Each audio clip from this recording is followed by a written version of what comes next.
It's also busy tonight investigating what happened to the Kings Square apartments that resulted in one man being sent to the hospital with multiple stab wounds. It started in the 5200 block of McCardle when police were called to a disturbance. They say 3 men kicked in a door at the complex just after 6 tonight.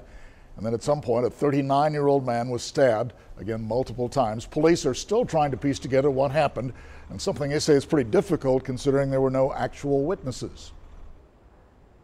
We got a lot of questions to answer yet, but we're working on it. Hearing the disturbance more than anything, we don't really have any good eyewitnesses at this point. The victim was rushed to Bay Area Hospital in serious condition. If you have any helpful information, be sure to call police at 361-886-2600.